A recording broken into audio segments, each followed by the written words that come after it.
Talking with famous people. Hello, my name is host Eric. I'm here with host Ken and quietly famous person Carolyn, who I don't know anything about Carolyn or not encountered her before, but she's here as well. We're discussing today the exciting world of words that mean how certain we are about something. What do I mean by this? Well, what I mean is, if we want to say that we are certain about something, we might say we have proved it. If we want to say that we are certain about something, we might say that our argument is valid or has been validated. And we might say a word like, we might say something has been disproved or proved. We might say someone has failed to prove something, something's been validated, something's been confirmed, or something's been determined. Those are all very strong words in terms of their FE connotation. What each of those words tries to say is, you shouldn't disagree with me. If you disagree with me, you're being wrong. These things have been determined. It has been proved. It has been established, in no uncertain terms. These very binary descriptors of a given claim refer to its solidity and certainty. So when we use those kind of language, those kind of words, we tend to want to imply a couple of things. Number one, that it's permanently that way. It's not affected by time change particularly. So if I say, it has been proved that apples do not change into butterflies. You're thinking about caterpillars.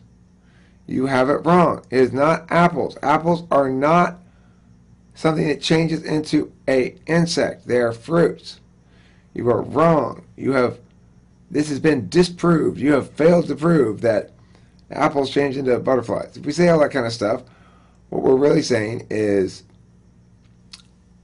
to disagree is to put yourself at risk for being reduced or dismissed as dumb, irrational, unreasonable, or something like that.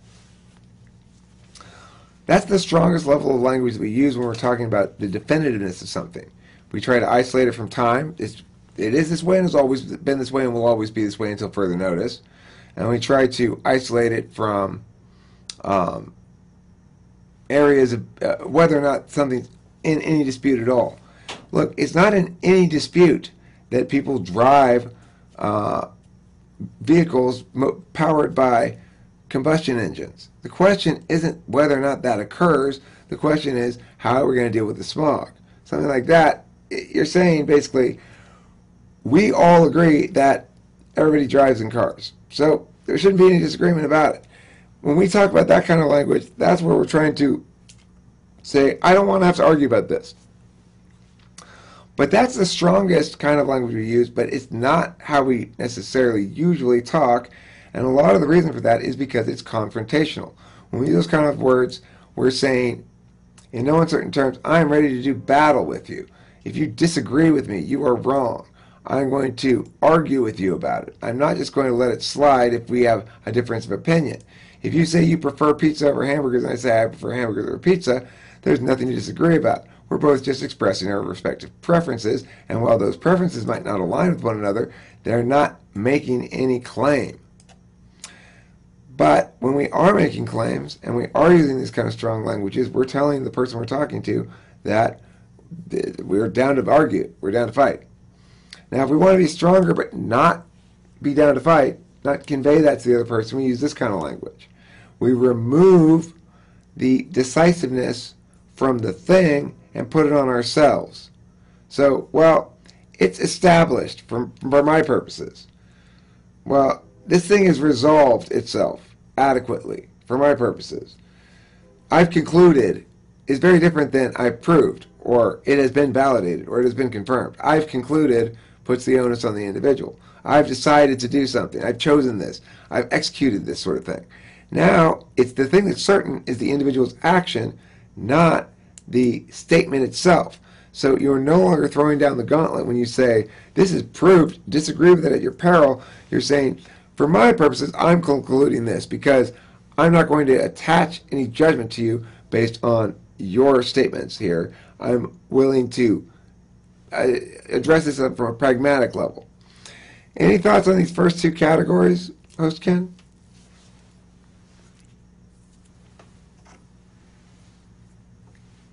Do you use those stronger languages a lot, or do you tend to avoid them? I would expect you to tend to avoid them in the INFJ. It would vary. It's who I was talking to. But yeah, I definitely say that there's at least some sort of a conscious effort to maybe not avoid.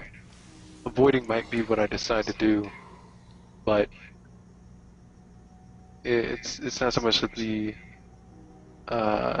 initial weighing. It's a weighing. It's like trying to figure out, is it appropriate to use this kind of language, and even in some situations, would it be more appropriate to use the stronger language? Would that get a better response? Right. And, you know, depending on who you're dealing with and what you're trying to do is very contextually specific. FE can lead us astray sometimes, as I saw the other day with my kids, and we can talk about that in a little bit. Maybe we're going to do a separate video on that. But anyway, all right, so we looked at strongest and strong. There's a neutral way to address things, too. When we concede going in that a thing is not determined, we go, well, let's presume this. I posit, or I pose for consideration the following. Let's position it like this. If we frame it like that, or I observe the following, let's talk about it more. This basically is saying, let's set up parameters for further discourse for the purpose of making progress here. It's neutral. It's dialectic by nature. To use this kind of language is to say, I'm not attached to anything, but I pose the following thing as a possibility. We can talk it out. Look, my position on it's irrelevant. The thing is, let's position it as such. This is position as a verb, not position as a noun, right? Same with frame. Let's frame it like this. It's neutral. It doesn't matter what it is. It matters how we're going to use it.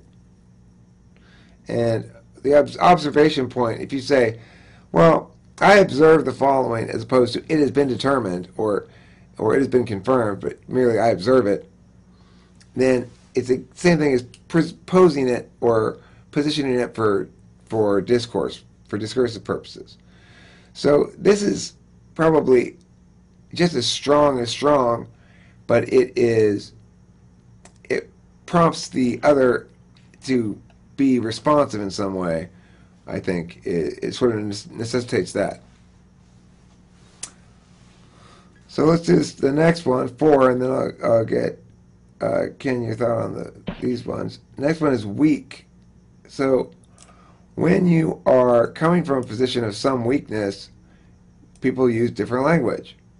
And the weaker language is going to be persuasive as opposed to definitive. So with the stronger languages, you're going to have more certainty, but you're going to have less direct persuasion. You're not appealing to the individual. You're saying these facts are here what they are, and we must therefore conclude X.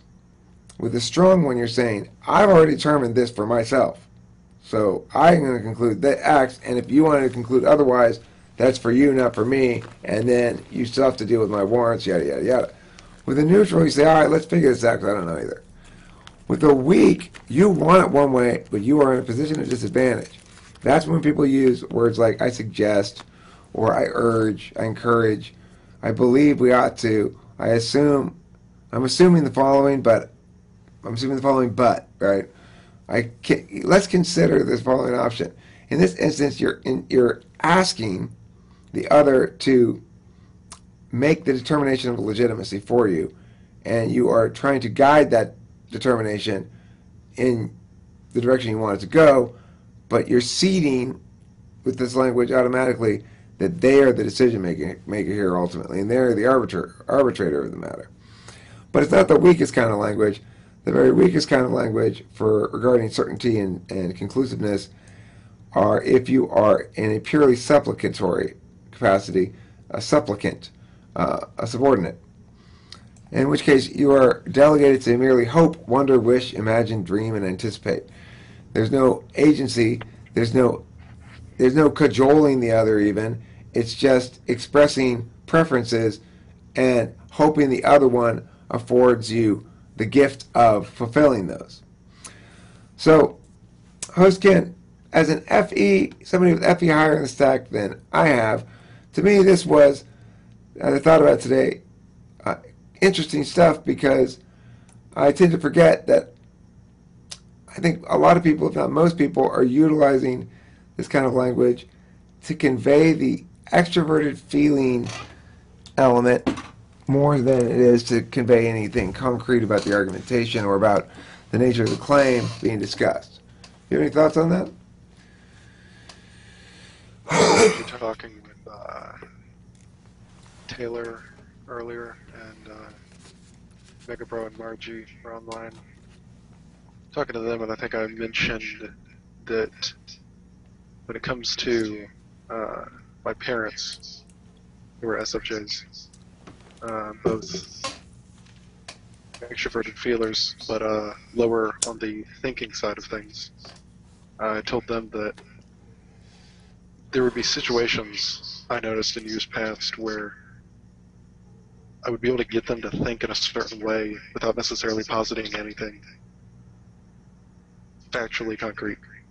I could get them to think in a certain way that, or like I could get them to go along with the decision and make it sound really persuasive without offering, like, it was weird because sometimes I knew it wasn't the right, necessarily factually right, but sometimes I decided that saying what was factually right wouldn't necessarily help move those people forward.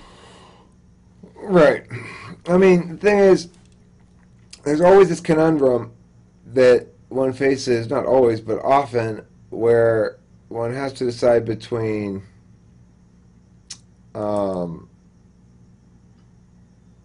being transparent and direct and confusing people. Sometimes they don't need that extra piece of information that you can see that you think they ought to have, right? Like they already have too many pieces of information. This is just going to confuse them. In my mind, it might be that there's an experience that someone's avoiding. There might be a task, there might be something, say, extroverted that needs doing, or maybe even would be, like, let's say I'm trying to motivate someone to try something new, because I think it would help give them a new experience or a new viewpoint on things, or they just might enjoy it. Maybe it's like a food or something like that. I'll be like, I think you really like this, but, or maybe not food. I'm getting ahead of myself. The point I'm trying to make is that I'm trying to initiate, like, I might, in that situation, be trying to initiate getting them to take part in that task or do something. If I get the sense that they have a tendency to sit and analyze things and potentially overanalyze, then giving them more information is going to make them continue to sit and overanalyze. So if I'm trying to get them to get out of the mode of analyzing and overanalyzing, then that might be a situation that I'll decide to give less information and try to make the information that I have given more persuasive. Well, Delilah is somebody who's, and I'm the same way, where her gut response to everything is no, and she's certain she doesn't want to go do this, but if I can actually make her do it, at least half time, she's like, oh my God, that was so much fun, I'm so glad you made me go and do that. At least half the time, right? Because she thinks she wants to do what she wants to do all the time, but the reality is, what she really wants is for somebody else to provide some new experiences and stuff like that. It fits in perfectly with her NE and such, but because she's an ENTP, we're fucking completely the most pig-headed people in the world until we're about 30 years old at least. There's been times in videos where you'll sort of thank me for sort of course correcting us back on the topic. And something I voiced to Taylor that I thought was funny is that in those situations, I don't feel like I'm really doing anything. I'm taking advantage of an opportunity. And what I mean by that is that if, say, you're in more debate mode and you're wanting to talk about something, you'll start to talk and you'll continue to talk about things until, like, if you get someone like, say, Bo, for example, just because Bo typically argues with you about stuff. But, you know, if Bo's, like, arguing with you or, you know, whoever, then you guys will be going back and forth, and I might think to myself, well, maybe I should just sit quiet until your arguing's done with. I'm not like, no, Eric, you need to get back on point. Nothing like that. It's like, I remember sometimes just sitting back and letting you finish, and then once I realize that I get the impression that you're now ready to move on to a new topic, then I'll say, hey, Eric, why don't we move on to a new topic? You're like, oh, thanks, Ken, when it's like, more than anything, I'm mobilizing on the impression that I think you're now ready to move on to a new topic. It's not like I'm pushing anything. No, I know, but see, that's why, from my perspective in ENTP, I think I have a particularly kind of aware valuing of INFJs because, see, I understand that it's doing me a service that the other person may not quite understand why it's such a service is because, you know, I know my weaknesses, and I like it when I can count on my fellows around me, and it's true in debate class too. We've got a couple kids who will be like, you know, they'll like point to their watch if I'm rambling on, and all right, cool, yeah, sorry, my bad, because what I don't want most of all is to end a given period of time and go and have the people who are experiencing that period of time think, for example, in debate class, like, Strauss spent too much time rambling on about that shit. I would much rather have them think, Strauss doesn't know how to stop rambling about that shit, so we're going to give him a heads up. And then at the end of the class, number one, hopefully they don't have that conclusion, I spent too much time rambling about that shit. Number two, if they do have that conclusion, they think it's their fault. Right? That's the important thing. Like, they should have spoken up. Eric's just a force of nature. You gotta get with the program or get lost. I tell them, you guys know my disabilities, so either fucking help me with them or just don't even bust my chops. So I tell them. So I had said that, and there was something else I was going to bring up.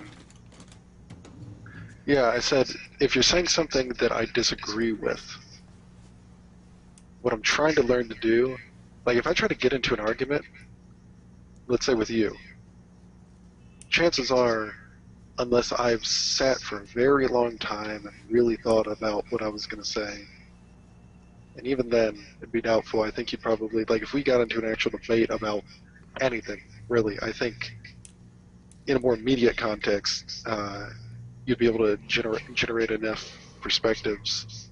Well, it's not that easy. I would find myself flustered, is what I'm saying. It's not that easy actually to get me in a debate, though it might seem like it is, right? Because it's not just disagreeing that prompts a debate, although usually there's some sort of disagreement. But basically, I decide to start a debate because somebody's throwing around trashy claims, and so it's not like the decision's not up to the other person. I'm debating them because they're saying something dumb.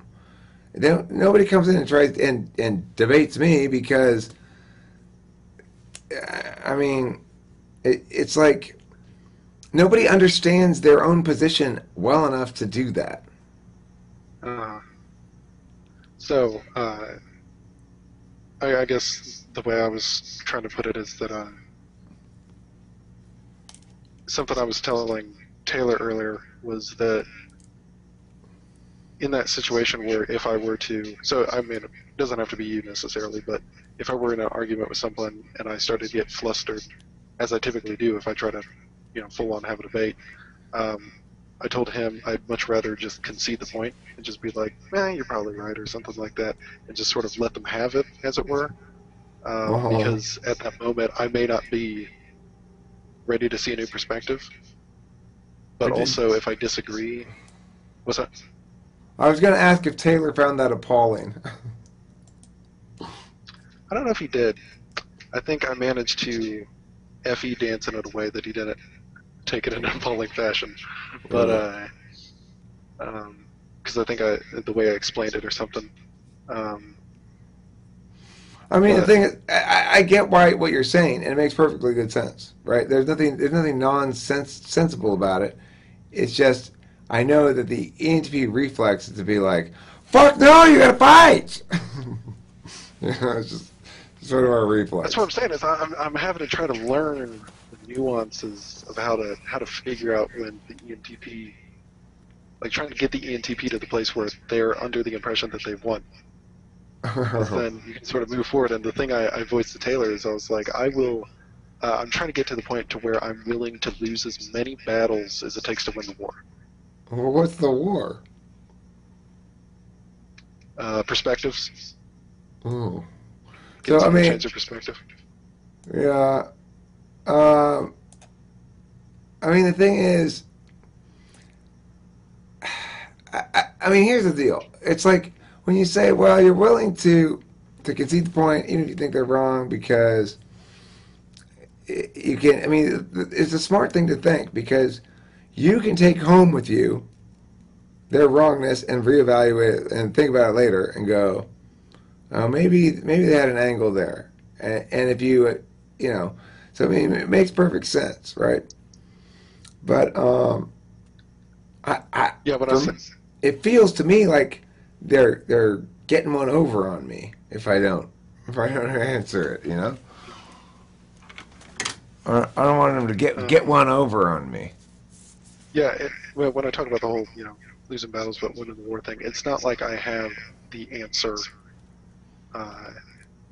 and you know, it's not like I'm high-minded and the other person just isn't on my level yet or anything like that. It's that I have a perspective. Basically, I have my own agenda that I'm trying to peddle, and I'm just trying to figure out. I mean, in the same way that an ENTP has their own agenda, it's just I think in some ways the ENTP's agenda is more pointless. More pointless. It's more pointless. You're thinking, what can I learn from this and actually make my life better? We're thinking, fuck no, you're not gonna win. Talking with famous people.